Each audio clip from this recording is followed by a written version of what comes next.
Always have to wear a shirt.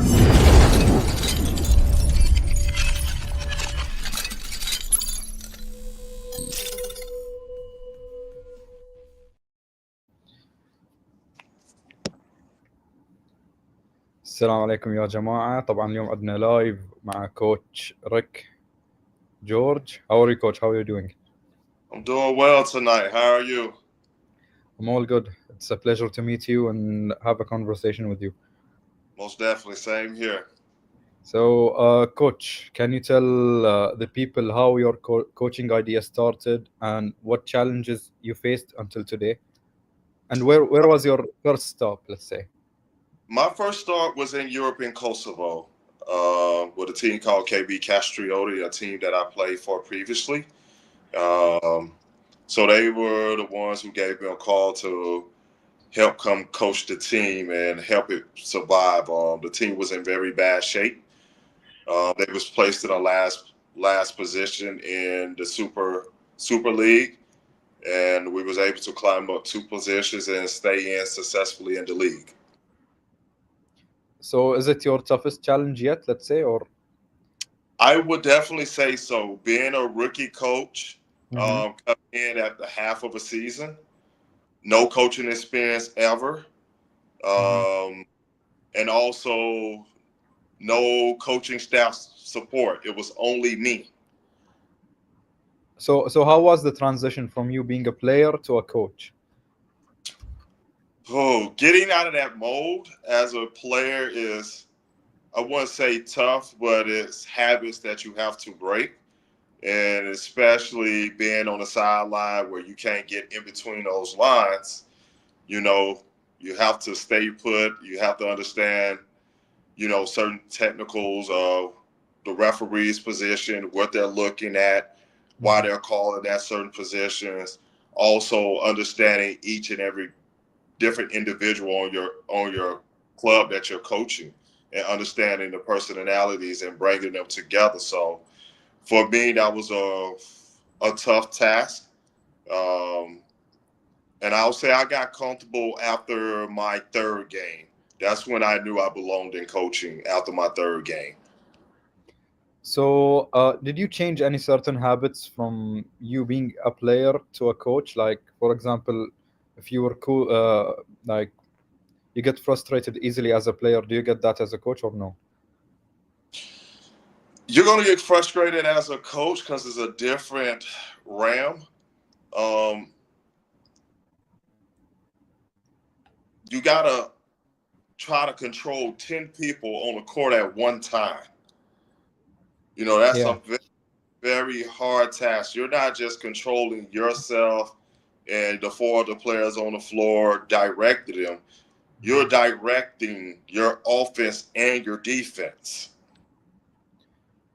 I get you. So, coach, your journey started back in 2017 in the Gulf with Kuwait, Qadsiya. Can you talk about it a bit? A totally different basketball experience. Definitely coming out of Europe. I didn't know anything truly about the Gulf. Only knew a few people who had been in there playing. So, it was a totally different experience. And I arrived 3 days before our first game. I got hired October the 5th. I landed in Kuwait on October the 8th. And next thing I know, we have a game on October the 12th. Very short time. Yeah, so I didn't even have a chance to know really who was who, their names, because, this is a totally different place for me. Yeah. So I'm just going by number, asking the assistant coach, hey, what's his name again? And it's entirely different names as well. Like yes, you used to hear. Names, totally different pronunciation, everything. Let's say, coach, how challenging was it to communicate with these players in the Gulf? I'll say this, and you know how this goes. some players in the golf area, they like to try to challenge coaches to see what they can get away with and what they can't. So I had players on there that spoke English very well, but they pretended that they didn't. So I kind of knew, I said, some people playing game, and then the ones I knew couldn't really speak it, I understood to have a different ear. You can tell when someone can speak something and when they can't, how they tune their ear. All right, coach. Then you moved to Al Rayyan in Qatar. Was it Yes, was it this a similar place? I would say yes and no. I mean, at the time while I was in Kuwait, Kuwait wasn't able to have any imports. You know, they was on FIBA ban during that time. Yeah. So they wasn't able to have any imports at all. So it was just all locals. So for me, it was a joy to really just coach all locals, because simple fact was, you know, everybody has to understand that development is a big thing. And for me in Qatar, I was able to have imports, as you know, on the court. So those things was like made it different. But for us, like the mentality, really not different. Anything different. Okay, so since you said that mentality is the same, can you compare the mentality of players here in the Gulf and the players you coached in Europe? The mentality at Europe is, hey, the coaches rule with an iron fist. You know, and also the captain of the club is usually the older player, who's like usually the homegrown hero of the club, and you know they have a big say so as well. But in the golf, I'll say this, and it is no disrespect to anybody, but a lot of guys whine and cry and don't want to work hard. And I can say that truly from being in Kuwait, Qatar, Saudi Arabia, and Lebanon. Lebanon, I'll say this. Guys work hard and they do not complain. They come, they're ready to learn. They're very tough nosed players. So since you talked about Lebanon, can we talk about the experience there, the fans in Lebanon, the atmosphere of the stadiums there? Oh man, the atmosphere was very refreshing. Especially being in Kuwait and Qatar, where we didn't have a crowd. You know, you can hear everything that I'm saying as a coach inside of my huddle, so I have to lower my voice. Or if I'm yelling at a player, you know, everybody can hear it. Lebanon, when you're yelling, you really have to yell so the player can actually hear you. So the enthusiasm from the fans, the support of the basketball there is an unbelievable place. Rather from coaching and players, you know, players love Lebanon because it's a real crowd. They love basketball. Yes, real basketball. Coach, then you went to Uhud at Saudi. Was it different than Qatar and Kuwait, or very similar as well? My experience in Saudi Arabia wasn't the greatest. It wasn't the greatest because management at the time was fighting with the local players. And unfortunately, if anybody pays attention to what's happened to Ohad, you know, all the big players, all of them have left the club. They sued the club and have left, and they're in other clubs now. The new club, Ula has like, I think 5 or 6 Ohad players, and then the other players, they went to Ittihad. And then you have the very young players who are left in Ohad, but the management was terrible. You know, it was a very bad situation.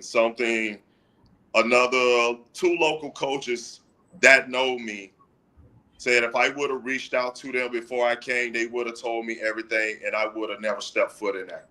So it's something out of your control, basically. Very out of my control. When you're local players, when I show up to the first practice and it's only 5 people in there, and then the imports explain. Yes, it was only 5 guys. The import at the time, James Justice Jr., immediately pulled me to the side and he says, Coach, nobody's coming. And it's been like this for the last 2 weeks because they are fighting with management about not getting their money where they get the money. And the captain, I called the captain, and the captain, he said, hey, I'll be out tomorrow, coach, to reach you. Fahad, number 7, who plays on the national team. And he comes and he shows up. He says, Coach, you know, nobody has no problem against you. Nobody knows you yet. But this is a problem between us and the management where they just feel like they can do whatever they want to do. So it's basically an unfortunate situation because I think it's only in the Gulf where you could face these type of problems where management, they got issue with this, and also players, they go to work and then they come to training as well. Yes. So because I had many experience in different regions, Europe, Asia, America. What do you think is the biggest difference between the type of basketball played in each region? Europe has its own style for sure. The Middle East, and this is such a thing, and it's never to bash the Gulf basketball because the Gulf basketball really has support. People love basketball. Yeah. You know, Bahrain, you look at Bahrain. We just saw the Super Cup that just happened. The whole stadium is packed out, filled out, fans and everything. So we know fans in Bahrain, they love basketball. We know Bahrain has to support a basketball. We know Lebanon has to support a basketball. Now, since Kuwait has brought back the imports, they have drawn in fans again. So they have, but right now I look on the games that just happened on Monday evening in Qatar, and it's nobody in there, you know. So I just think, you know, the Federation has to get a better idea on how to draw people in, because people watch it on TV. That's not the problem. The numbers always show on YouTube, like they're streaming that they're getting. That's not the problem. People are watching it, but how do you draw the fans into the actual stadium itself? Yeah, because of the experience, you think? Like, as a fan, you're going to watch a match only and going home. You're not getting a full experience, you know? Yes. So, The actual cheers, fans are actually, you know, going against each other for the other team. You know, in Lebanon, you know, you have the areas where, you know, the fan club, what we'll say the fan clubs of it, you know, those guys are loud. Then you have the support of the people who actually support those clubs. They're coming to the games as well. But right now, certain areas in the Gulf are really struggling with this area. So what do you think that the Arab Basketball Federation can do to reduce these differences, like between here and Europe, let's say? The biggest thing is advertising the imports that you have in your countries. You market them. Market them. You know, this is something that is huge where, you know, I've been in China. They're marketing their imports. Every team has their imports on posters, et cetera, et cetera. They're marketing their basketball. Same thing, Taiwan, Japan. Even here in Thailand, they start to restructure and market. You know, they might not get the big imports names, but they're trying to do some type of market to bring the crowds in, especially the youth. That's the biggest thing. For example, here we don't even have like you can't buy this certain club merch. You see? Yeah. So basically, the marketing is nothing here. Yeah. Okay, so coach, we talked about the mentality of the players you've coached. So what do you think of the mentality of the Arab basketball players, and how can they improve it? Those who really want to work, you know, we can tell, and I'm pretty sure yourself, you can tell what players really work on that craft when no one's looking. Extra work. You can tell the level of difference. And then also me as a coach, you know, I can always tell the player that doesn't want to work. He wants to go by easy. He's always, oh, I'm hurt, you know, something of this nature. And guess what? Okay, you're hurt. You're not getting on the floor. You know, and then, you know, the biggest thing is a lot of these managers have to stop.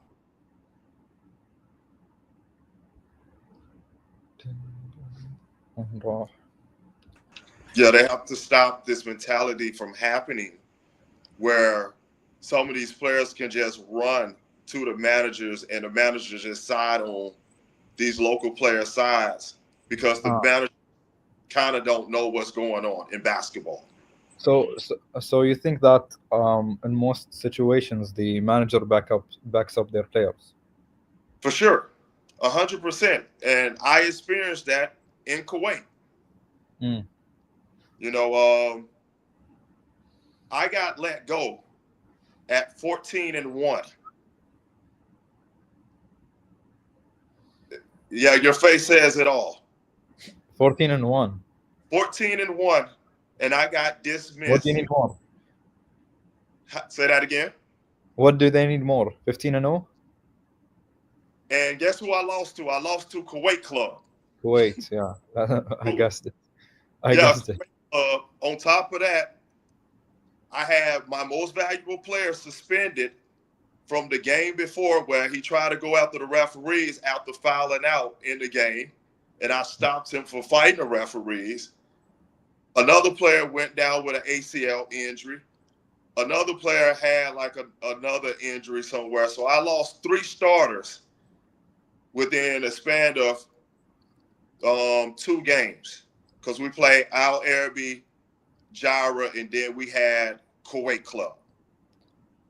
So they let you go for being 14-1 based on what exactly? Your relationship with players? The older players did not like that I was developing the younger players, and the younger players started catching very good confidence. So that's when I learned the older players are a mob, and they want to all try to keep the younger players down. But my question is, if you're getting the results, why is it a problem? Because one, they do not want, at that time, they did not want the younger players getting on the floor. No, I don't mean the players. I mean the managers. The manager just listened to the players. The manager did not know really doesn't know anything about basketball. And there's no disrespect to him, but he doesn't know anything really about basketball. And this has been a problem with Kasia for years, where I wasn't aware of it, that they will bring coaches in and the players go complain and the coaches get fired, but the coaches are winning. Yeah, it's a weird situation. It's a very weird situation. So, you know, it was some stuff said about me that was very untrue. And some people kept it a secret until they couldn't keep it a secret no more. And, you know, there was some apologies that was given to me, and I accepted it. And I say, hey, it is what it is, it's done. But This is not a good mentality to have, and this is one of the reasons why Kuwait Club continues to win everything inside of Kuwait, because it's mentality. Even outside. They're Yes, winning. Yeah. even on the outside. But the one thing that the coach has supported from is the manager, Badir. Badir, Yeah. body in line. Nobody can do anything that Right. can hurt the club. And I've seen Badir kick out players when they cause problems. Like, you got to go. He's the right man in the right place. A lot of people don't like him Because he's professional. Because he's professional. Exactly. But Badir keeps everybody in line. Yeah. You're right. Okay, so coach, let's go to another topic. Let's say, as a basketball coach, they say defense wins you championships, offense wins you games. What is more important to you? Defense. For sure, defense. When your offense is not going right, you got to have something to fall back on. And if you can't fall back on your defense, if your offense and your defense is terrible, it's over. You cannot have both bad at one time. Mm-hmm. So that is a very big thing of defense, communicating, understanding your assignments, knowing your player that you're guarding, possibly knowing if you have to switch, also knowing that player as well. So let me ask you, coach, who's the best defender you've coached? Smartest defender I've seen is Salmin in Katia. Very smart defender. I also will say locally in the Gulf, also I would give Fahad, who's with Ittihad Club, who used to be with Ohad. Very, very smart on the floor. Now, import defensively wise, I have to say Mick Kabongo when he was with me at Al Rayyan in Qatar. So, do you think that one import player can affect the whole defense? In a lot of ways, yes, but in a lot of ways, no, because if he's doing his assignment and then you have two guys just doing whatever they want and more worried about offense, you're killing that guy's effort and what he brings to the floor that could actually bring everybody together. Okay, coach. So let me ask you, who's the most talented import you've coached? Talent-wise, let's say. Talent-wise,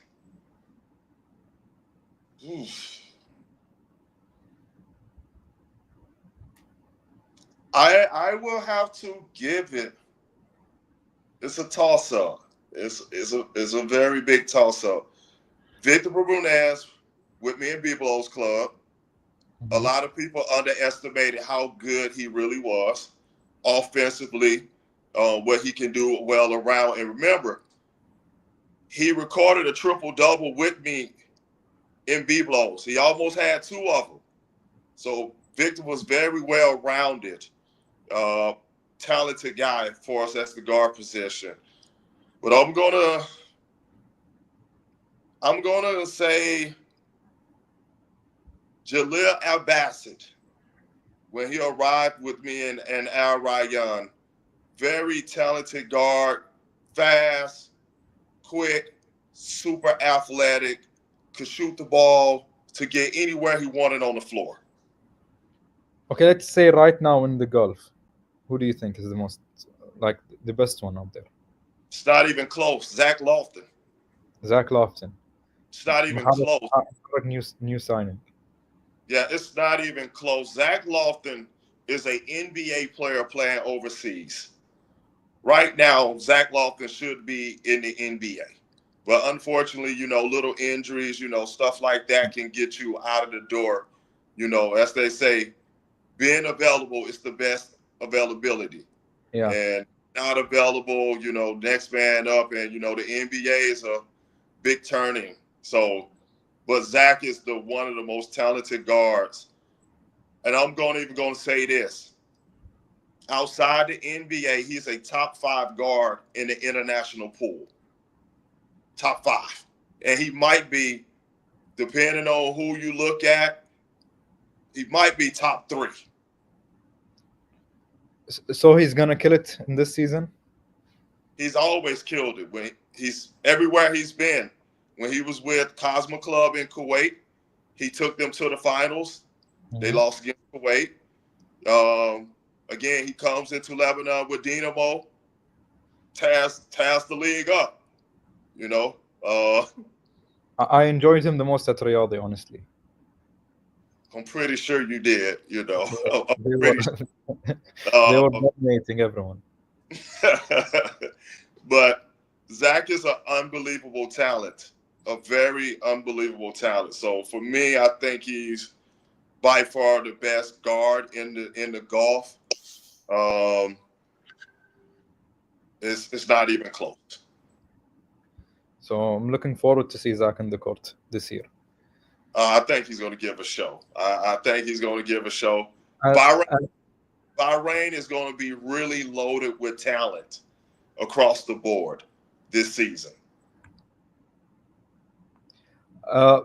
Look, we've seen many import players that come here and like they grab the fans' attention like super quick. I think Zach is going to be one of them. I recall DJ Stevens, if you remember him. Yes, DJ Stevens.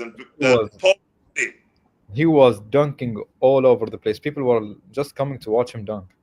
Yeah, pogo stick. We call him the pogo stick. Yeah, DJ Stevens is an unbelievable athlete. Yeah, unreal. Unreal. I think like people are gonna come to watch Zach the same way. Like the level of the scoring talent he has, the playmaking is just it's amazing to see here. Yes, for sure. And that's why I just said he's no disrespect to nobody, but he's the best in the region. It's the best in the region. Coach, do you find any difficulties coaching like top players, managing their egos or something like that? No, honestly, no. I think for me, being able to relate to those guys is one. 2, I'm always in shape. So anything that I'm telling the guys to do, I can actually get on the court and still do myself. So I think it helps draw that line where it's easier to go in and be able to grab the attention. And of course, not every player is going to like their coach, love their coach, or whatever the case might be. But there is a respect line that will be there with me. Because the simple fact is, I'm just not yelling and screaming at you, hey, do this, do this, do this.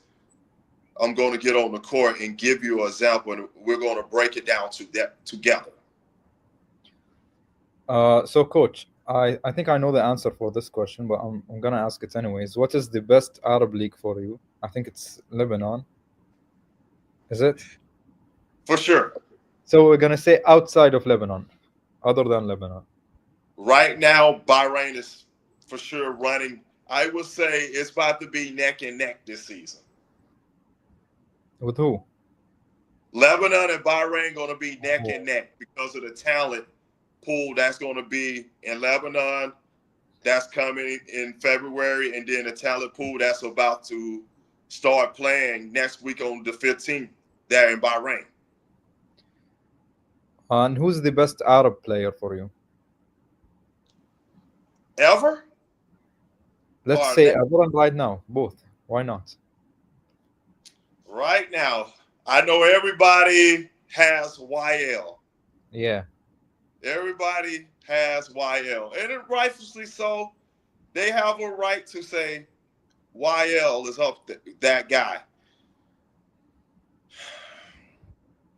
I'm a big fan of his running mate, the other left-hander, the Prince. Amir. Amir. I am a big fan of Amir, a huge fan of him because he doesn't draw attention. He's very low back on the court. But when you look up, he might have 20-something, and you're like, how did he get 20-something? Because there's no attention on him. He's not loud. He's just quiet. So I'm a very big fan of his. Okay, so if you would rank, you'd say Amir is number one?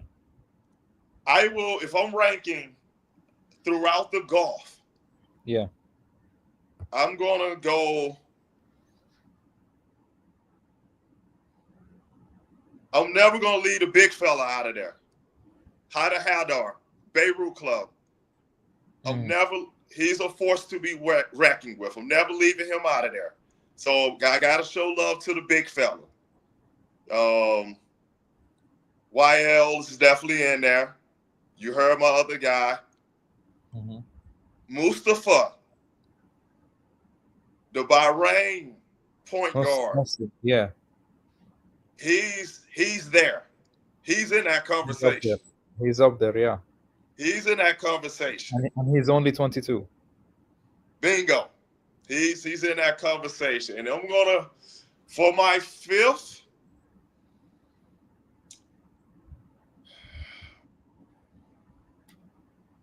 that's a tough one.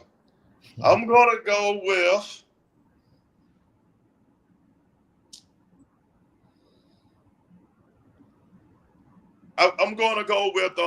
my guy at Kuwait Club, my shooting guard.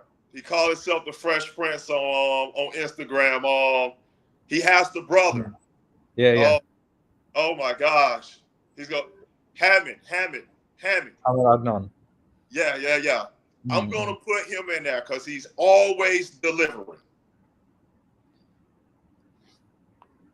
He's always there, yeah. Yes, he's always there. So those very are my versatile as well. Yeah, so those are like my top 5 throughout the golf. Okay, coach. So in the world of basketball, there are many people, including agents, who spread lies about coaches, players, which may lead in a decrease of the value of a player or a coach. What is your opinion about that? And have you ever faced a problem like it? I think it's very disrespectful. Especially if just because a guy don't want to work with you, or you feel like your client should get the job over that guy, so you'll say something, and it's very distasteful. Unfortunately, Zach is a victim of that. Lofton he's a victim of it. There are a couple other players that are a victim of it because they don't want to work with certain agents. And it's very distasteful. As a coach, yes, I've experienced this. It's very unethical. You remember the club Al Rifa? Yeah. That in Bahrain? Quick story. Who ended up getting that coaching job? Who? Sam Vincent. Samuel Vincent. Well, my name was actually put in for that job, and they was ready to hire me. But unfortunately, they didn't know really anything about me. They didn't know who to call, who to say so. So they referred back to a person out of Katsia. And this person completely lied. I see. And right now he's doing business still as an agent, and he knows who he is. I do have his name, and I sent the message through somebody else. If me and him come face to face, I will have my words for him, because you don't know how that affects me. You're right. You don't know how that affects a player. You don't know what their situation is financially, who they might have to feed, who they support. You don't know these things. So it's never good to report false things that are not true. No doubt about that. It's very unethical, very unprofessional as well. And we know this goes on in the golf. a lot. Mm-hmm. And for anybody that sees this, again, leave the coaches and players alone. If you don't like a guy, okay, cool, you don't like them. But especially if you've never met that person, that makes it even worse. All right, Coach. We'll move on to the fan questions. So Okay. I'll ask you some. LeBron or Michael Jordan, and why? MJ. Why? Basketball wouldn't be big as it is if it wasn't for Michael Jordan in '92. So MJ all the way. 6-0. The Bulls. We got the Bulls here.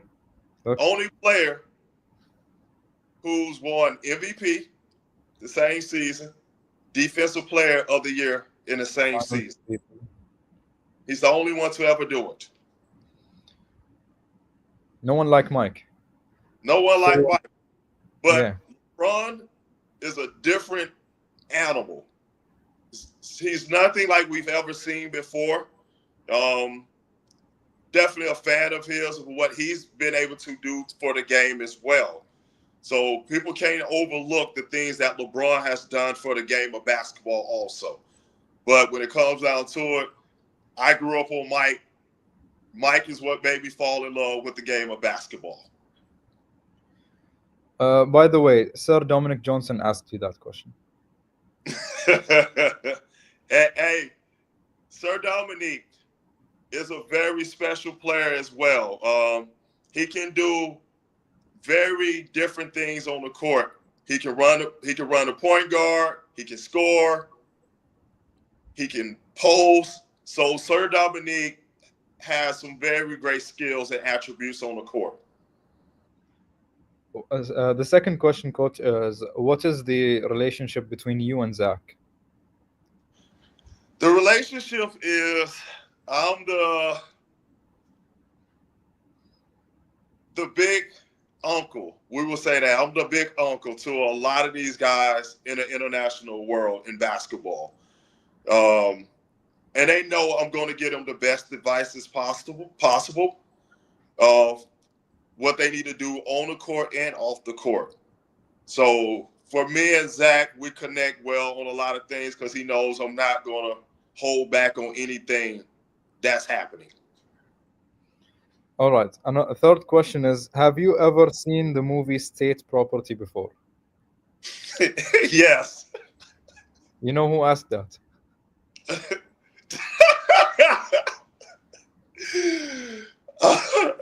Dominique Johnson, former player for Al Riyadi.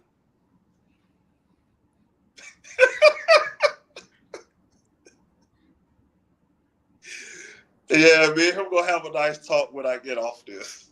Okay. Fourth question: how can the Bahrain national team compete in Asia?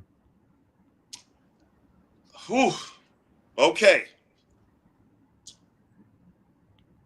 Patience. This is a big thing. And this is not with Bahrain. I'll say this. This is not just going to be with Bahrain. This is going to be with a lot of the golf teams, federation, national team. You can't keep firing coaches every window. Mm-hmm. You can't keep doing that. We've seen in Bahrain in the last 5 years how many coaches have come through. A lot. How do you think you're going to win this way? It's not possible. It's not attainable to do it this way. Sam Vincent, when he came and took back over the national team, me personally, I said this was the right move because Sam has been in Bahrain. He knows the players. He knows everybody. Yeah. And unfortunately, he's let go because you feel like, okay, you ain't do this well in this window, you got to think about it.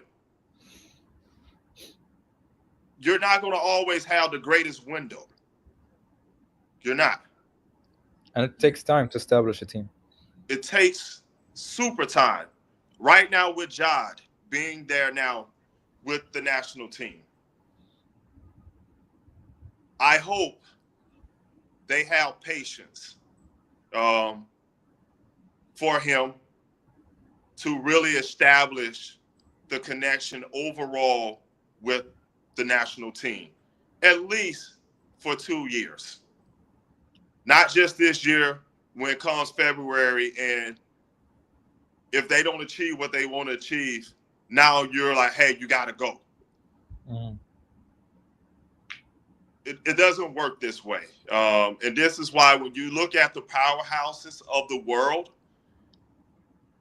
what's the biggest thing that these clubs or these national teams have in common? They either have the same system or the same coach. They have the same coach for 8 years. 8 years. Mm-hmm. So there, you're getting success because the coach knows what to expect, the players know what to expect, and they're building constantly together. Yeah. So I just think throughout the Gulf, regardless if it's Bahrain, Qatar, Lebanon has always done a phenomenal job of keeping coaches long as possible. They've done a phenomenal job. So I'll give Lebanon that. I mean, they've reached the finals. Yes. They were almost there. So again, what more do you really want? You know, I know there'll be differences inside the federation and sometimes with the coaches, but that's human nature. You're going to have differences. You're supposed to have differences, but not to a point where your ego messes up what you really try to establish and build. So, Coach, what's next for you? Can we see you in Lebanon? Can we see you in Bahrain? Hopefully, you guys can see me in Lebanon soon. I hope so. My name has been put in for a job, and hopefully we'll see. I know another strong candidate is in that job. He's been there before. So they might feel more comfortable going with him. But also, I'll say this. I remember facing that team, them being so strong, and they were supposed to beat us by 40, and they only ended up winning by 8. So, and everybody knows how bad B-Blows was getting beat before I showed up in the picture. And the stat sheets don't lie. The difference that I made when I came and took over that club with those very young players. And I'll say this, those young players were some of the funnest players in time that I've had in my coaching career, because they was ready to listen. They was ready to learn. They was ready to be together. I literally know some of those guys didn't have gas money to get to the court on their own, and they came together and start, picking up each other and stuff like this so they could get to practice. So I really give my hats off to that group still to this day. A lot of them still call or message me, asking me what I'm doing, or asking questions to pick my brain about basketball. But I'll say it again. What I was able to establish in that very short time should never be overlooked, because there's a tale before me how bad they was getting beat. There's a tale with me where I closed that margin and we did get some wins. And then there's a tale after I left, it went back to being very bad. Okay, Coach. So I think we've reached the end here. It was a pleasure talking to you and having these conversations with you. Like, if I could go all day. You know, I wouldn't stop. For sure. My last thing I'm going to say, and of course, hopefully, you guys possibly see me in Bahrain. You know, hopefully as well. But my biggest advice to out the Gulf, these local players need to work harder. Mm-hmm. They need to establish what it is to really work. And don't get me wrong, I know money plays a factor in this. Some of these guys come from very wealthy families, so they look at it as a hobby. Yeah. Please don't look at it as a hobby. If this is something that you truly love and enjoy, put your all into it. And again, we know Amir, the Prince, don't have to play basketball. We know this. But guess what? He treats it as his life is on the line. So I just hope, the golf continues to grow, and I've seen a significant increase since I've arrived in 2017. I definitely do like the direction that it's going, and I hope it continues that way. I hope too. It means it will benefit everyone. For sure. Thank you, Coach. Thank you for your time. Have a great one. Have a great day. Bye-bye. Bye.